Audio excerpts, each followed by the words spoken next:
Well, just so I can get the angle that I need, but you can still drive if you like. Let me take my lens cap off. Might be slightly tricky for me. Yeah, so need to make sure that I'm not getting crazy resolution off.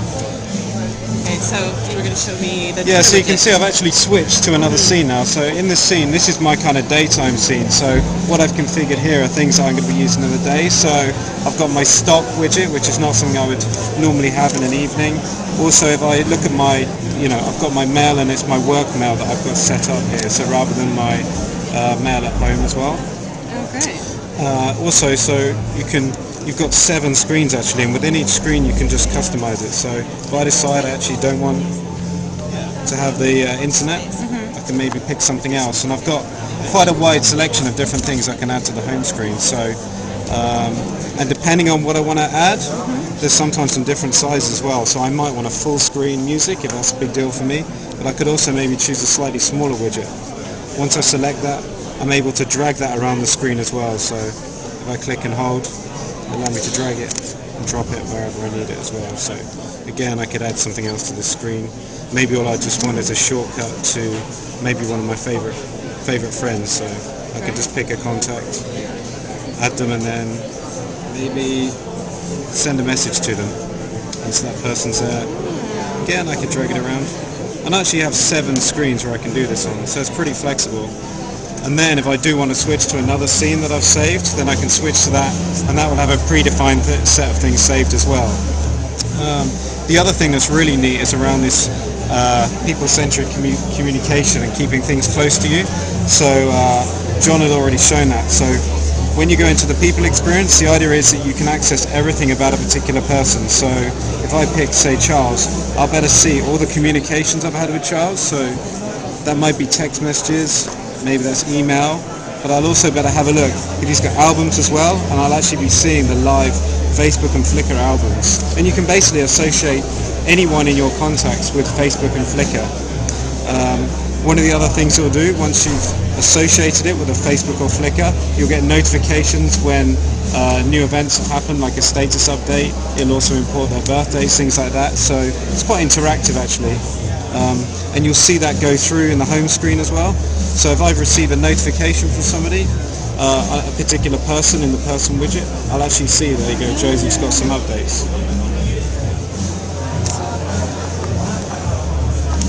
And what it'll be doing right now, it'll be going away to the Facebook profile and trying to download the images for each person as well, which is quite cool because we have a lot of people-centric communications, and when you have those big large screen photos and stuff, it'll get them all off Facebook for you.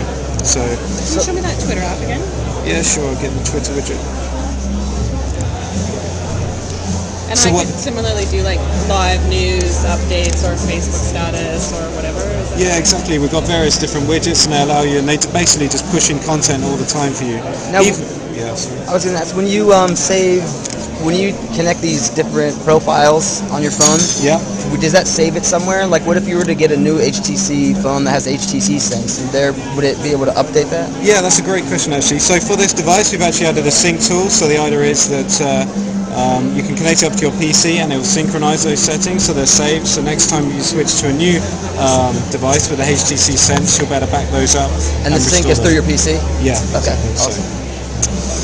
Yeah, so maybe I'll just switch. So this is my daytime scene. Maybe if again just switch to my social scene, which is something I would probably use in the evening.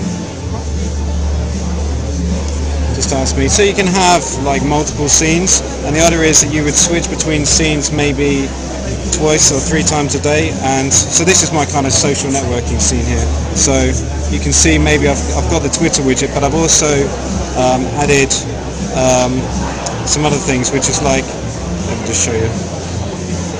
So my email here, I've got an email widget, but I've actually tied it to my Gmail account. So rather than it being my Exchange account for work, I've tied it to my Gmail account as well. And you can see here I've actually added a few of my applications off market as well that I want to use. So it's extremely flexible. The other thing you can do is on the lock screen as well. So there's the lock screen wallpapers, and you can predefine those to be whatever you want as well. And can you have different wallpapers for all of your 7 different home pages? Yeah, each scene has its own set of customization widgets, shortcuts, the background, everything's fully customizable, so it's quite nice as well. some of the unexpected stuff, like they've already mentioned about the browser. So within the browser we've added Flash support. So you see there's a Flash. We also have added the pinch zoom, and you can see the text reflow. So if I zoom in there, text reflow should rotate as well. It's actually, you should better, yeah, so I'll load the link and then I'll switch to the next page. So it's actually, and it's extremely fast as well. Are any of these updates that you see with like the Flash support and the pinching, are those going to be reverse compatible at all on like the G1 and the Dream and the Magic? No, so the G1 and the Magic are Google Experience phones, so they don't have the HTC Sense experience, but any devices that HTC releases with HTC Sense, gotcha. All this stuff will be on there. So these are all HTC innovation actually that we've added. So, but I think for me my favorite part of it really is around the people-centric communication. So it's the fact that you can go in a person and all the information's aggregated. Yeah, that's great. It's really, really nice. Unfortunately, just in here they're not fully connected up, but essentially I would be able to see all the updates for a particular person, which is really nice. Awesome. And also, if I show you the album, as well as having obviously the albums you have on your regularly on your SD card, the micro SD card that's on the device, you could also have your Facebook and Flickr albums. I should be able to get you. Sorry. So here, these are 3 people that I've associated with a Flickr account, and I should be able to jump into one of these guys and have a look at their Flickr albums online. So the idea is that either in people or within the album, you still get access to your social network, and you're not having to kind of jump out into different things. Obviously you have the screen rotation. We also have the pinch zooming features you see. We also have the tap zoom as well, so you can tap into a particular area you want to focus on. It's fantastic. Yeah, no, it's a really, really nice experience. And you're not having to jump from one application to the next. That's the main thing. Do you mind if I get a quick shot of the albums showing that you can show that you have the Flickr, the Facebook, yeah, and sure. your phone? Yeah.